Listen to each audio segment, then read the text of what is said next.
I suck at topside tricks. I fully admit it, when I started skating, they didn't have topside tricks. We used to call them far sides, and it was jumping, doing a sole grind from one side of the rail, jumping over the rail, and doing the sole on the other side. I've been able to do topside tricks in the past, but they always felt more non-topside foot dominant. So if you see my top acid, there are times that I do a topside, and I do the whole ledge, but my topside foot isn't even on.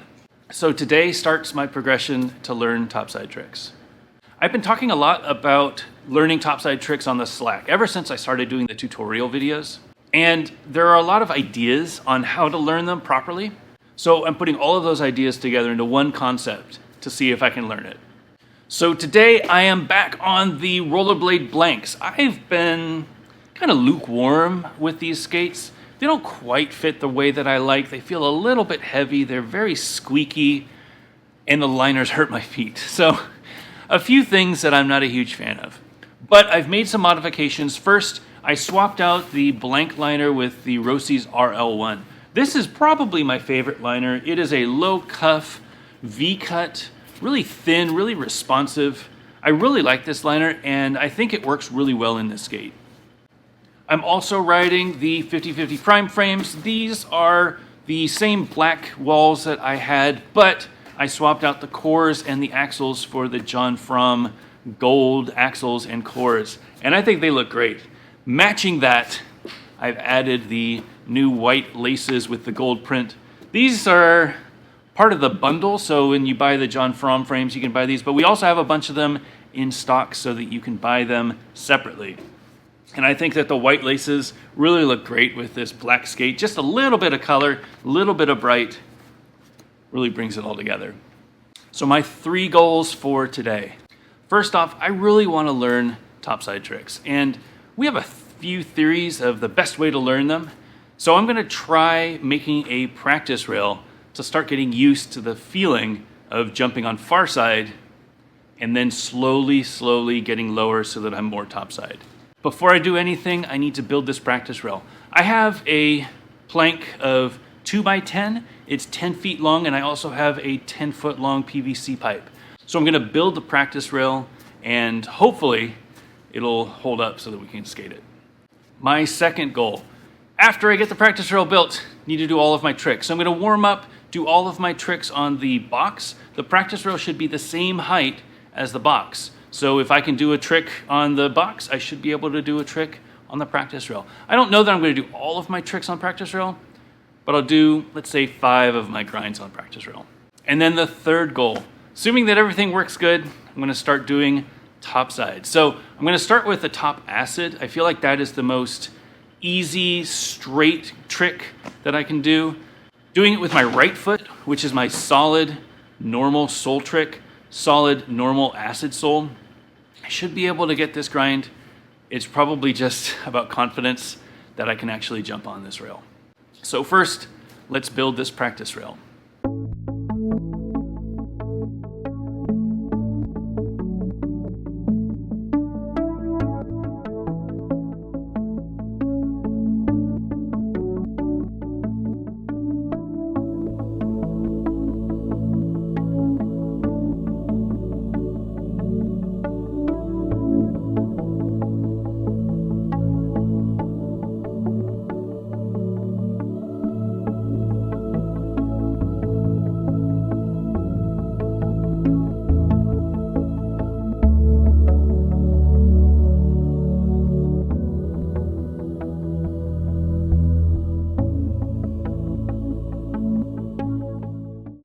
All right, P-rail is ready.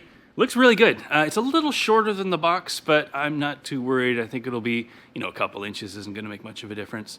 But it looks like a great length. It is 10 feet long.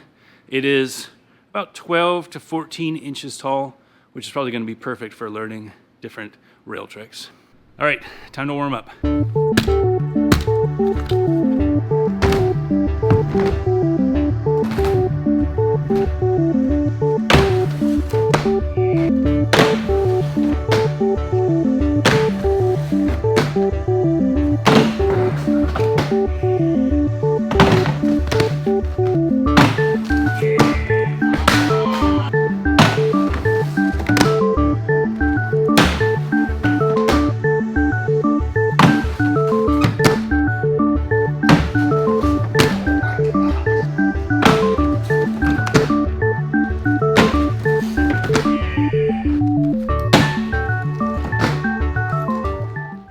right, nice and warm. Few falls. I forgot my skate pants at home. So I'm wearing my normal, like, they're not skinny, but they're definitely skinnier than I like to skate in. So stretching and getting myself low on grinds is a little bit more limiting, but I'm getting the hang of it. The knee pads definitely help. I wouldn't skate without knee pads because I fall too much, but definitely feeling pretty good out here. Back Royale, finally got that, felt really good. The True Miz felt really good. I haven't done that trick in a long time. Kind Grind felt really good. That was first try. So definitely feeling good. Let's try this practice rail. So it's really good. Yeah.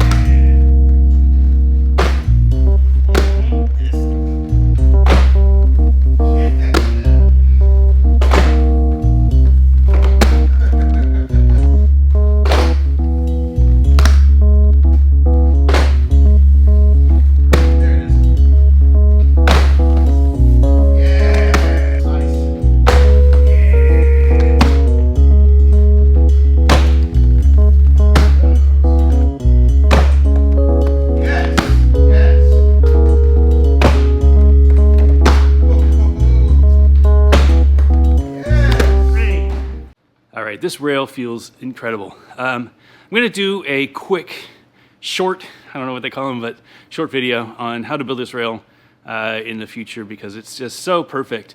The height is great. The 2x10 is solid. Like there's no flex in the middle, even though there's no middle support. 10 feet, you definitely lock on and you can balance the entire thing. You know if you landed it or not. Like you could jump on and then jump off, but if you lock on properly, no problem staying on for the whole 10. Need a little bit of speed. Fresh rail, I sanded it and then put a little bit of wax on it. But with a little bit of speed, you can get it. Absolutely no problem slipping out though. Royales, no issues. Back farv felt really good. I don't do back farv on rails, and it's a different trick than on ledges. Like I don't balance as much on the ledge, because there isn't a ledge. But turning your shoulders, opening up just like I showed you on that torque video, opening up, getting that back foot to drag and that front foot really locked on the groove. Felt really good. All right, I'm feeling good. I think I can get this far side sole. I'm gonna just do far side soles over and over and over and over again and get to the point where my leg is locking more consistently. Far side acid, not sole. Get to the point where my leg is locking more consistently and then keep squatting down lower and lower and lower so that I can strengthen that foot and that leg so that I know what it feels like to get topside.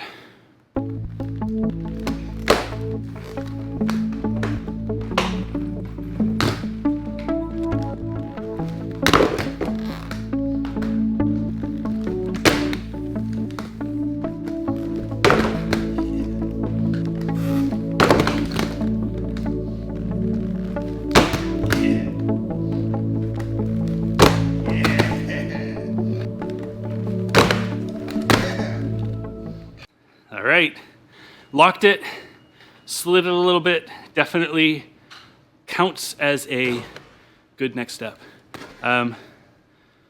It's weird, so that front foot definitely is like a crutch. So throwing it up there, I have confidence that if I can lock that front foot on, I don't have to worry so much about the back foot, and now I'm just kind of feeling out the back foot. The big difference was starting further away from the rail means that when I jumped up and I locked my front foot, my body weight was more off the rail, and I was able to get that right foot, that topside foot, locked on the rail better. All right, gonna try a few with a little bit of speed and see if I can do a little bit more of the rail.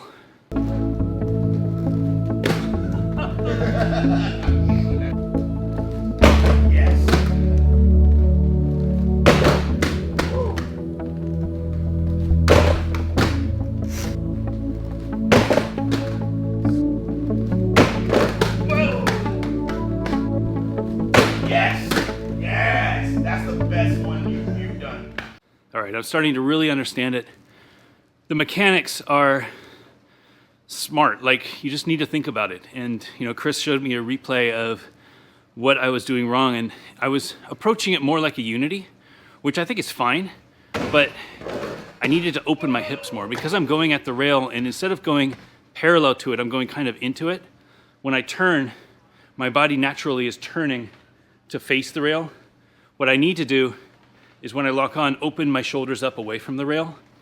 That makes the heel of my sole foot slide more down on the rail, which lets me lock a little bit more solid. Feeling good. This is a good accomplishment. So I'm going to try a couple from the beginning of the rail, see how far I can go. Give it 5 more tries. It's so scary. Yeah.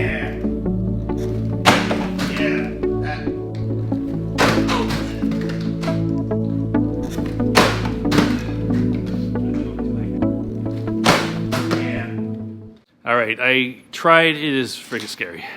I'm not ready for that yet, but I was able to lock a couple more times. Also, slipped out a couple more times. I think that shoulder position is something that I really need to work on. I definitely landed Unity on that one, and it totally makes sense. Like, I understand why I'm missing out. That front foot can only do so much. If I have my hips turned more towards the object, my back foot's gonna follow suit, and it's gonna land Unity, and that's not what I want. Need to open up a little bit more. A couple of them felt really good though, and I felt like I slid pretty well, so I'll get it. This is only day 1. Huge thanks to Chris for helping me with this. Makes it look easy, but I'll get to that level. If you are at all interested in coming out to visit, Chris is actually holding an event here in Durham on April 24th. April 23rd, he says, April 23rd. It is going to be pretty popular. We're going to fly some of the Fitty Fitty team out here for the event, and I know a couple more pros are going to be out. It's going to be a lot of fun. We're going to open up the warehouse here so you can come skate and check it out. April 23rd, 2022, and it's in Durham. If you need more information, it's Crowder Power on Instagram. I'll put a link in the description. Anyway, I hope everybody's happy out there, having a good weekend, able to skate a little bit, and I'll see you next week.